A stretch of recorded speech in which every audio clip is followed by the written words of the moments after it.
So we're going to go through some of the more advanced setting up a channel, and we're also going to go through here and look at the routing and how to set up a foldback monitor as well on the SQ rack.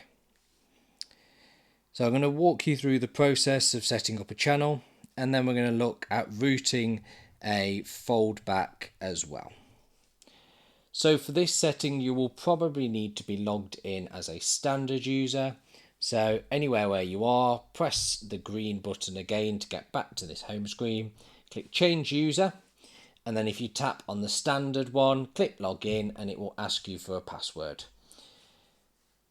Once you've done that and logged in, you will then want to proceed to the processing page. And then we're going to look at this channel here, handheld 1, which is the microphone I'm speaking in at the moment. So starting at the top is you've got your gain control here, so that you can adjust that by tapping the gain control and returning it up and down there. You can hear that the amount that's coming in there is increasing. Here you can also add your, if you press and hold that there, that adds phantom power on. You might need this on for lectern and pulpit and altar microphones. You may also need it on some some active DIs. Most of the DIs that we supply are passive ones, so you won't need it for those. If you're getting a bit too much on an instrument, then this is where you might want to pop a pad on. That lowers the amount of signal coming into the system.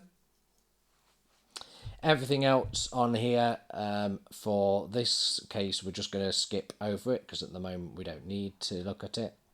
A high pass filter, which is the next thing down, the HPF, that can be added in. So if you're on a stage where you've got a microphone that's on a stand that's on a hollow stage, you might want to add that there and just bring that across so that when we're handling a microphone or when there's a microphone on a hollow stage, it just stops some of that rumbling noise. So we're going to come now past the gate, because most of our customers don't use the gates. The insert one here, we've got a separate video about inserting effects onto channels. So take a look on our YouTube page for that, or on our support pages. Just below there, we've got an EQ. So here you've got your low frequency, your low mid, your high mid, and your high frequencies.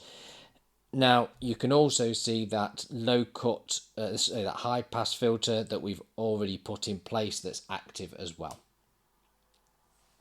So to get started, I tend to use the library button in the top left hand corner. Click that and select the kind of channel that I'm looking at. So in this case, let's say that this is a speech microphone. Click recall, and that has changed that channel, as you can probably hear, to an EQ, which is a better level for speech. And you might then decide that you want to make changes to that. So you can either do that by tapping and adjusting the gain, the frequency, and the intensity of the equalization there. Or what you can do, tap it and move your finger around, and it will move for you there. Most of the time you'll find that there's something that best describes in your library that gets you a good start anyway. It's also worth just pressing that RTA button,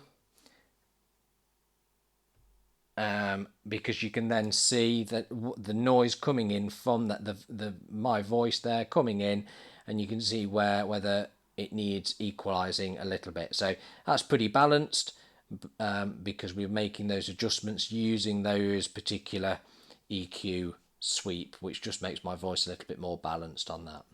Just below there, we've got our compressor. Now this compressor will need to be tapped in because by default it's off, And compressor is quite useful. We use it for speech microphones that are handheld, particularly that if they're going to be passed around or something like that, particularly useful.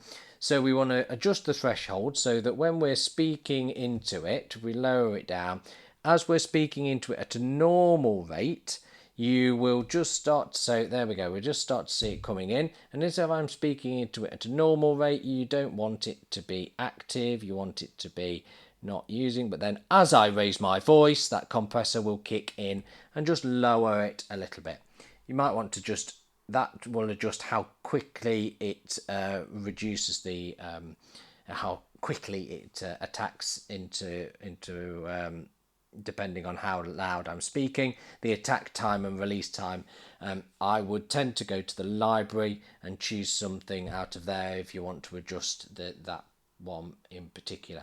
But that will get you a decent compressor set up by adjusting the threshold ever so slightly, and so that it's kicking in when I raise my voice. You've got that red bar pushing down to the right hand side of the graph there. The last bit there is your pan. Tap on that and you can pan it slightly left and right, but most of the time you'll want that set to dead center.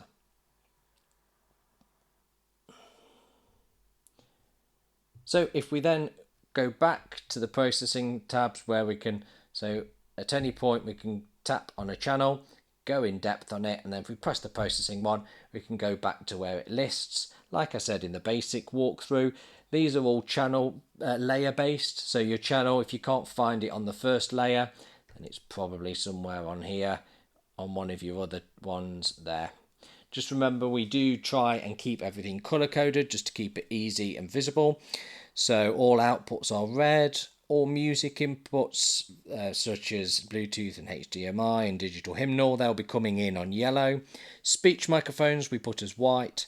You've got two blue colours to choose for different styles of microphones, and band, particularly instruments, are coming in on green. So now as we move over to the routing tab, routing button here, we'll look at how to set up a foldback monitor. So what we're going to do here is we're going to select again this handheld one, and we're going to tap here, and that gives us the full assign layout. So it tells us that this microphone is going to the master output, which is great. It's also going to auxiliary A, B, C and D. So for this example, let's say that we want to send this microphone to auxiliary A. We need to have that turned up.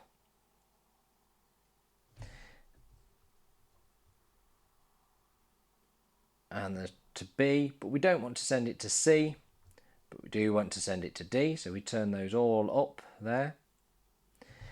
Now, these might be set, these particular auxiliaries are set to post fader, which means when we turn the master fader down on your left right output, it will also turn down on your auxiliaries, which is great for a foldback monitor that's a wedge type monitor. But for in-ears, we might want to change that to post fader so that it doesn't make any difference, that when we adjusting the front of house, that doesn't make any difference to what the band member is listening to in their ears. So this can be done. So we can the other thing we can also do, as well as turning it up, we can also turn it off, so that even if we accidentally turn that one up, it's not ever going to be routed to that particular auxiliary. We're just quickly going to run through some additional points that might be quite useful. You've got your input meters here, so you can see what is going off on each individual channel and which channel is active. You can also, if you're getting some feedback, a constant feedback, that will show up on this RTA part here. The effects button, the effects page, which is next, we've got a video on how to insert effects in there, so that's great. the scenes page, we've got another one about scenes video as well, so have a look at that one. And then we have got some setup, advanced setup ones about the setup and utilities, so bear those all in mind for later on.